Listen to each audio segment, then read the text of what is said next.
പോയി മാക്സിമം ഓടിയിടുന്ന് ഓട്ടിച്ചിരുന്നോ ഒന്നിനൊരു കുറവ് വരുത്തരുത്. അതില് പിന്നെ ഒരു കാര്യം, ഇതൊരു മരണ വീടാണെന്ന് ഓർമ്മ. നമ്മളായി യാതൊരു കുറവും വരുത്താൻ പാടില്ല. പിന്നെ പാർട്ടിക്ക് വേണ്ടി നീ ഒരു ദൗത്യം ഏറ്റെടുക്കും. എപ്പോ ഏറ്റെടുത്തും ചോദിച്ചാൽ മതി. എന്താ ദൗത്യം? സാധനം പോയി എടുത്തിട്ട് അതെ പാർട്ടി പോരെ. സന്ദർഭോചിതമായി തീരുമാനമെടുക്കാൻ കഴിയുന്ന ഒരേ ഒരു നേതാവ് നമ്മുടെ ഈ വഴക്കനാ. ഒരാളെ പോയി പത്ര റിപ്പോർട്ടർ ഞാൻ വിളിച്ചിരുന്നു. പത്രം പ്രിന്റിങ് കഴിഞ്ഞാ പറഞ്ഞേ. അതല്ല വിശദമായിട്ട് നാളെ കൊടുക്കാം. അല്ല ഈ പ്രതീക്ഷ ഒന്നും വന്നില്ലേ? നേരത്തെ കാലത്തൊന്നും അവർ വരൂല്ലല്ലോ. അതെ, നമുക്ക് അന്നയുടെ വീട്ടിലൊന്ന് അറിയിക്കണ്ടേ? വേണം വേണം. ആശാന്താ, ഇല്ല ലേറ്റ് ആവത്തില്ല, ഇപ്പൊ തന്നെ വിട്ടേക്കാം. ശരി. പെട്ടെന്ന് വിട്ടേരെ. ചേട്ടാ സിനിമ സ്റ്റോപ്പ് ചെയ്യണോ? വേണ്ട, ഇനി സിനിമ സ്റ്റോപ്പ് ചെയ്തിട്ട് വേണം അത് കണ്ടോണ്ടിരിക്കുന്നവരെല്ലാം കൂടി വന്ന് സിനിമ സ്റ്റോപ്പ് ചെയ്തെന്ന് പറഞ്ഞ് കേബിളെല്ലാം കൂടെ തല്ലിപ്പൊട്ടിക്കാം. നീ ഇതേ ഈ ഫോട്ടോ സൈഡിൽ ടിക്കറായിട്ട് വെച്ചിട്ടേ അതിൽ ആദരാഞ്ജലികൾ എഴുതിയാൽ മതി. എന്നിട്ട് ന്യൂസ് ആണെങ്കിൽ സ്ക്രോളിംഗ് ആയിട്ട് പോട്ടെ. ചേട്ടാ നല്ല മഴയുണ്ടായിരുന്നല്ലേ? രാത്രി കുറച്ച് സമയം ഉണ്ടായിരുന്നു.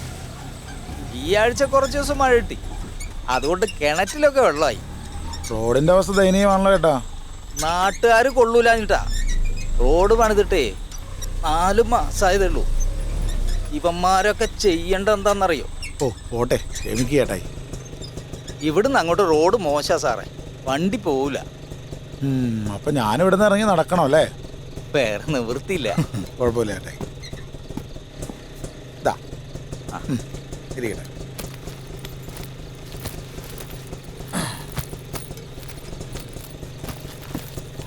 ശരി സാർ. ശരി എന്നാൽ. ശാന്തനെ ഉണ്ട്. നേരത്തെ വന്നു. ശരി. ഉണക്ക് ഫോണൊന്ന് വെച്ച്. മരിച്ചത് ചെറുതോണി പഞ്ചായത്തിലെ ധീരജവാന. അവൻ നമ്മുടെ പാർട്ടി അനുഭാവിയാന്ന് വരുത്തി തീർക്കാൻ വേണ്ടി പബ്ലിസിറ്റിക്ക് കുറച്ച് പൊടിപ്പും തെങ്ങലൊക്കെ ചേർക്കണം കേട്ടോ. അതായത് ധീരജവാന് UDP-യുടെ കണ്ണീരിൽ കുതിർന്ന പറയേണ്ട ആവശ്യമുണ്ട്. പിന്നെ ഈ പരേതന് എത്ര വയസ്സുണ്ട്? ദുഃഖം നന്നായിക്കോട്ടെ. പ്രത്യേകിച്ച് പണിയൊന്നുമില്ല, നേരത്തെ വന്നു. പിന്നെ കുറവാണ് ഇപ്പൊ ഇവിടെ. ഈ സെന്റിമെന്റ്സ് നമുക്ക് വോട്ടാക്കണം. ഈ ഡ്രസ് ഇട്ടോണ്ടാണ് കിടന്നുറങ്ങണേ. എപ്പോ വേണേലും വോട്ട് പിടിക്കാമല്ലോ. കുറിച്ചേ ജോയി ചേട്ടനെ കൂടെ ഡിസൈൻ ചെയ്യിപ്പിച്ചു. പ്രിന്റ് അടിക്കാൻ വേണ്ടി മനോനെ പറഞ്ഞു വിട്ടു കഴിഞ്ഞു. നാളെ രാവിലെ പഞ്ചായത്തിലെ മുക്കിലും മൂലയിലും വരെ ഫ്ലെക്സ് ഉണ്ടാവും. വാർത്തകൾ പോയി തുടങ്ങിയിട്ടുണ്ട്. എടാ പത്രത്തിലെ കാര്യം ഒന്ന് ഓർമ്മിപ്പിച്ചേക്കാം. പിന്നെ വീട്ടുകാരെ കാര്യങ്ങളൊക്കെ അറിയിച്ചു? ഇല്ല. അതെന്നാ പണി കാണിച്ച്? മരിച്ചവരെ സ്വന്തം വീട്ടുകാരല്ലേ ആദ്യം അറിയിക്കണ്ടേ? അവരല്ലയോ ആദ്യം അറിയണ്ടേ? അതെ, അപ്രതീക്ഷിത മരണങ്ങളൊന്നും അങ്ങനെ ഇടപെടിയെന്ന് പറയാൻ പറ്റും.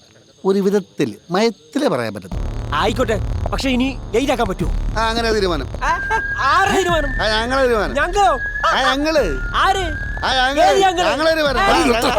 ഇതൊരു മരണ വീടാ.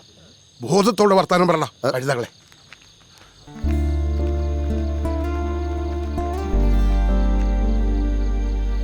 എന്നാലും അവന്റെ കാര്യം ഓർത്തിട്ട് സഹിക്കാൻ പറ്റുന്നില്ലടാ. ഓർക്കാതിരുന്നാ പോരാട്ടാ അല്ലേ? വെള്ളം ഒഴിച്ചായിരുന്നോടാ? കട്ടൻ ചായ അത്. സാധനം മേടിക്കാൻ ജമാല് പോയിട്ടുള്ളോട്ടോ. ഇതിപ്പെങ്ങാനാവൂരമേട്ടാ? ഇതേ വെണ്ണ അല്ല കടയാൻ. നന്നായില്ലെങ്കിൽ എന്റെ പേരാ പോണേ. എന്നാന്നേ നിന്നോട് ബാറ്ററി ഇടാൻ പറഞ്ഞില്ലല്ലോ. മരണവീടല്ലേ, ഇച്ചിരി സ്ട്രോങ് ആട്ടേന്ന്. ആണോ? അടിപൊളി. മരണവീട് കലക്കും. കരണവാണ്ട് നായിക്കോ സൂക്ഷിച്ച്. ഓരോ തുള്ളിയുടെ വില അറിയാലോ. അച്ചായ നിൽക്കണോടാ. വാടിയ ചെയ്യുമ്പോൾ പോലെ പോയി അല്ലേ? പാവം. ഒന്ന് കൊടുത്തു നോക്കട്ടെ. ചായ ചായ ഇച്ചായ നിങ്ങൾ തളർന്നു നിൽക്കല്ലേ ചായ? ഒരു മരണവീടല്ലേ, ഒന്ന് ചാടി ചാടി നിൽക്ക ചായ.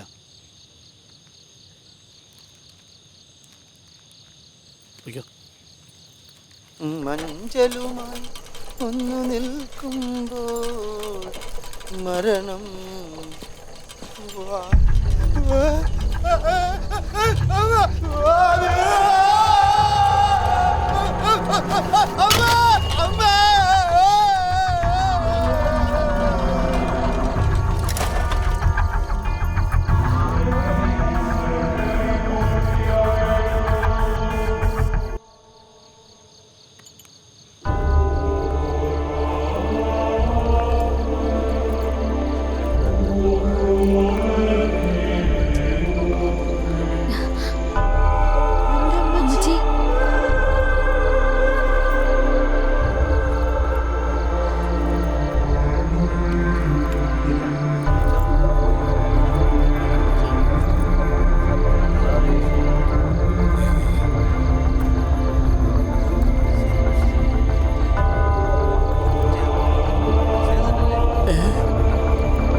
എന്നാ പക്ഷേ എന്നെല്ലാരും കൂടി ഇവിടെ നിന്ന് ചായ കുടിക്കുന്നത്?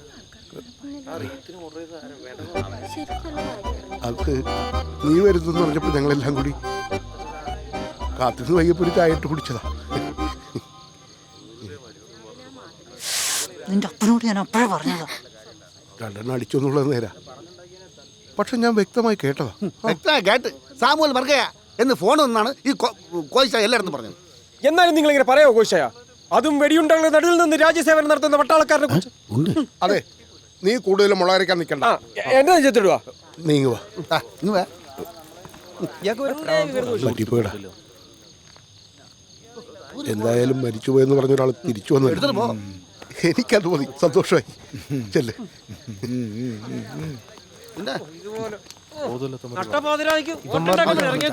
പോവാ മാഷെ. ഒരു ബോധമില്ലാത്തമാരാ.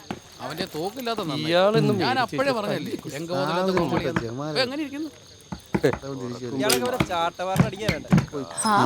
വന്നൂല്ലേ? അതാരൊക്കെയാ ചായ? അത് എന്നെ പട്ടാളത്തിൽ നിന്ന് കൊണ്ടുവന്നാക്കാൻ വന്നവരാ. നീ വാ.